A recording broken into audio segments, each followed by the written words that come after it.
अरे राघव, कल तो रविवार है, तो क्या करने वाले हो कल? कल मैं अपने गांव देवीपुर जाऊंगा। दरअसल मन है वहां गरीब लोगों में कपड़े बांटूं। कल पिताजी के गुजरे 1 साल पूरा होगा। उनको भी लोगों की मदद करना बहुत पसंद था। अब नौकरी मिली है, जहां भी होंगे बहुत खुश होंगे। वाह, जहां माँ बाप जिंदा रहते हुए बच्चे उनके नहीं सुनते, वहां तुम्हारे पिताजी अब इस दुनिया में है ही नहीं, फिर भी तुम उनकी सोच को आगे बढ़ा रहे हो। इससे बड़ी बात क्या हो सकती है?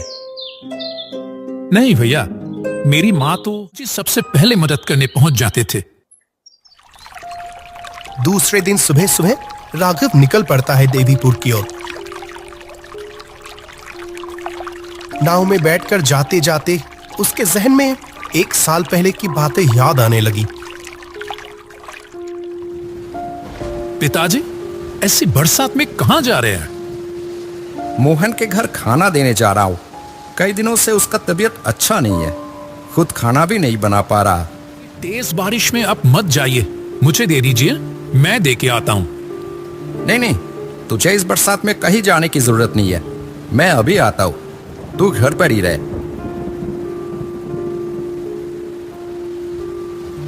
निकल पड़ा मोहन के घर की तरफ। अरे जगदीश भैया, इस बारिश में आपको आने की क्या जरूरत थी? मेरा तबीयत तो पहले से काफी बेहतर है। अरे कोई नहीं, तुम रात भर बिना खाए रहोगे, ऐसे कैसे हो सकता है? लो, देर मत करो, जल्दी से खा लो। मोहन आगे बढ़कर जगदीश को प्रणाम करता है। क्या कर रहे हो मोहन? आपने जो मेरे लिए किया वो शायद अपने भी नहीं करते। अरे पागल, इसमें क्या है? अगर इंसान होके भी इंसान के साथ नहीं खड़ा हो तो फिर कैसा इंसान? कुछ देर बाद जगदीश बारिश में घर की तरफ चल पड़ा। तेज हवा के साथ बारिश और उसी बीच बिजली कड़कने लगी। जगदीश जब आनंदपुर तालाब के पास से गुजर रहा था, तभी एक जोरदार बिजली आकर गिरती है। पल भर में राघव पूरी रात बेचैनी से अपने पिता का इंतजार करता रहा। सुबह थोड़ी देर के लिए चाचा की आवाज से उसकी नींद खुली। तालाब किनारे जाकर राघव ने पिता का निश्चल शरीर देखा। एक पल में राघव जैसे बिल्कुल अकेला हो गया। कुछ दिन बाद उसकी नौकरी लगी, लेकिन पिताजी देख नहीं पाए। बहुत दुख होता है उसको।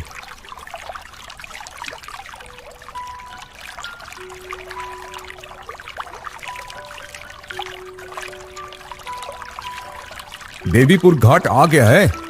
ओ भाई, क्या सोच रहा है इतना? मांझी के बार बार बुलाने पर राघव अपने बीते दिनों के किताब से वापस लौट आता है। ओह, हम देवीपुर आ गए। भैया, जरा मेरा ये बैग उतारने में मदद करेंगे? ठीक है। काफी भारी है क्या इसमें जी? राघव हल्का सा मुस्कुराता है, पर कोई जवाब नहीं देता। देवीपुर घाट पर उतरते ही राघव देखता है कुछ ठेले खड़े हैं। अपने गांव का बिरजू चाचा भी ठेला लेकर वहां खड़ा था। बिरजू चाचा, कैसे हो? अरे राघव, तू? कितने दिनों बाद मुलाकात हुई। कैसा है तू? हाँ, ठीक हूं। घर तक चलोगे क्या? बिल्कुल चलूंगा। बिरजू चाचा, जरा ये बैग पकड़ लेंगे मेरे साथ? अरे बाप रे, इसमें इतना क्या उठा लाया है रे? टीवी है क्या? नहीं नहीं, टीवी नहीं है। हमारे गांव में तो बिजली ही नहीं है, तो टीवी क्या करूंगा?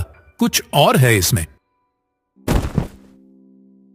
यह भी सही है, हमारे यहां तो बिजली नहीं है, टीवी लाकर देखता भी कैसे? तो फिर क्या है? बहुत जल्द जान जाओगे। बिरजू फिर ठेला चलाने लगता है। तू तो बिल्कुल ही नहीं आता देवीपुर में। हमारी याद भी नहीं आती है क्या? आप लोगों के बीच ही तो बड़ा हुआ हूं, याद कैसे नहीं आएगी? बस यहां आते ही तो। हाँ जानता हूं, कैसे आएगा। तेरे पिता के यादें जो हैं, बहुत अच्छे इंसान थे वो। हर वक्त सबकी मुसीबत में साथ देते थे। भगवान की क्या मर्जी पता नहीं। राघव कुछ कह नहीं पाता। पल भर में उसकी आंखें नम हो जाती है, लेकिन कैसे भी संभाल लेता है वो।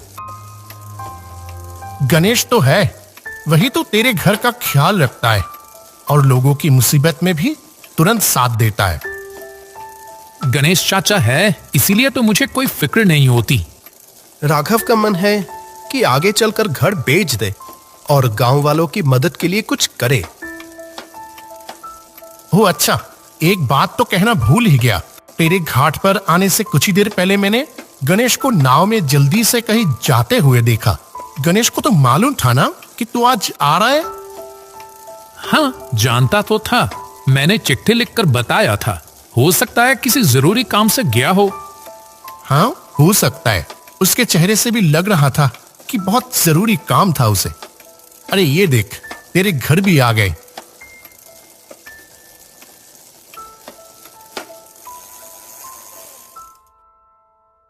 तब शाम ढलने को थी। ठेले से उतरकर आधे अंधेरे में अपने घर की तरफ कुछ पल देखता रहा राघव। ये ले राघव, तेरा बैग पकड़। ओ हाँ हाँ।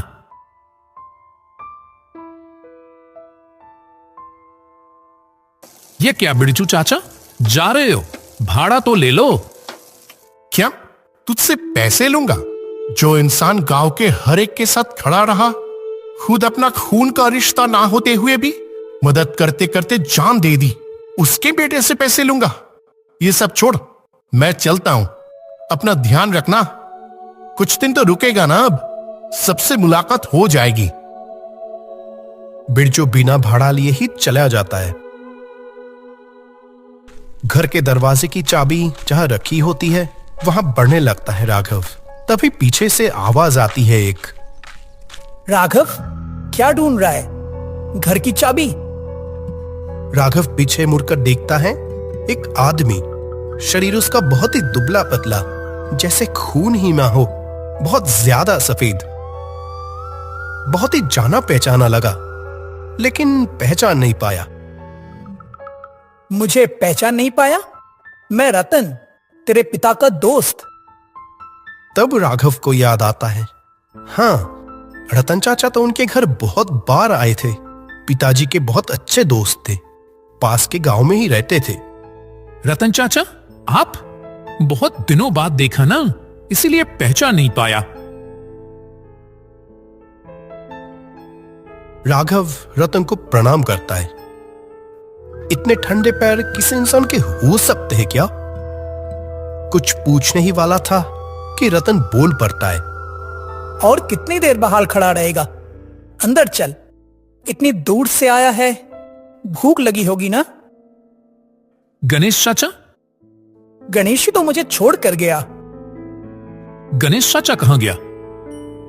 वो गया पास के गांव में। एक आदमी पानी में डूबकर मर गया है, उसी के घर। जल्दी तो नहीं आ पाएगा। ओह, आपका घर तो पास के गांव में है, इतनी दूर से आप?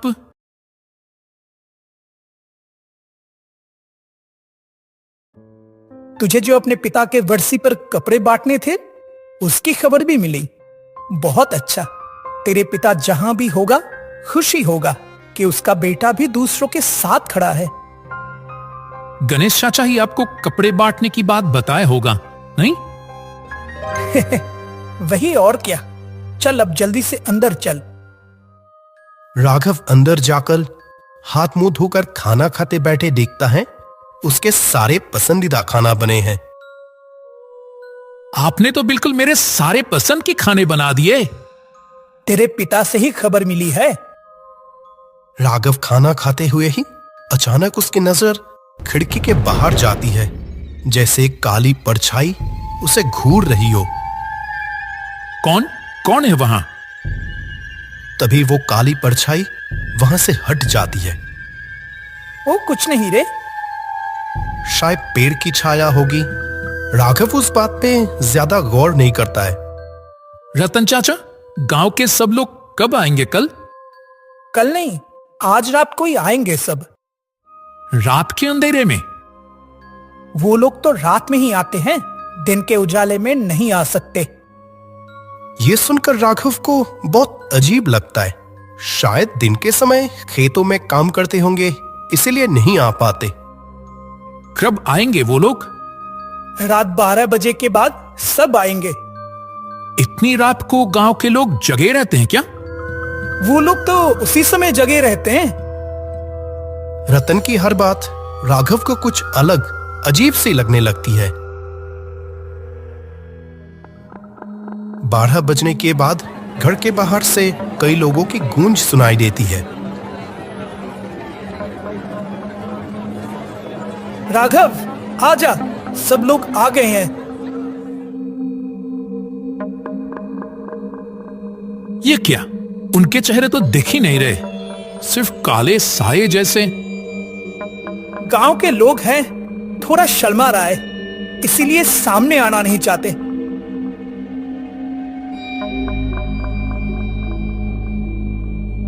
राघव खुशी से एक एक करके कपड़े बांटने लगता है।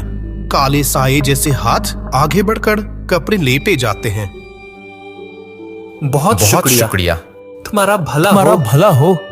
जगदीश का बेटा कितना अच्छा निकला। बिल्कुल अपने पिता जैसा। राघव को इस बार आवाज बिल्कुल साफ सुनाई देती है। तू मेरी बहुत बड़ी चाह पूरी करी बेटा। सुखी रहे, जिंदगी में और तरक्की करना, हमेशा सबके साथ रहना। ये तो बिल्कुल पिताजी की आवाज। तो क्या?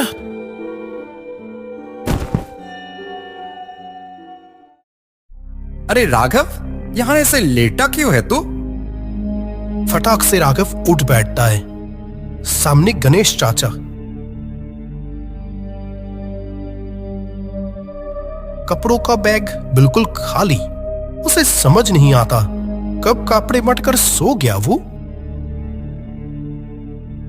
रतन चाचा चला गया? कपड़े बांटना कब हो गया समझ ही नहीं पाया। रतन चाचा ने बहुत मदद की। रतन ने मदद की? कपड़े बांटना? मुझे तो कुछ समझ नहीं आ रहा। आप ही ने तो रतन चाचा को बोल कर गए थे, कितना अच्छा खाना बनाया था। फिर राघव सब कुछ गणेश को बताया।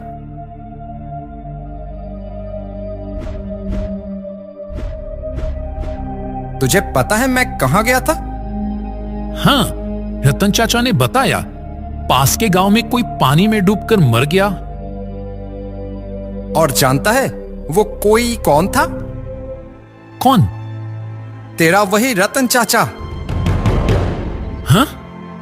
राघव जैसे गिरते गिरते बचता है। अब उसे समझ आता है क्यों रतन चाचा की हर बात उसे अजीब लग रही थी।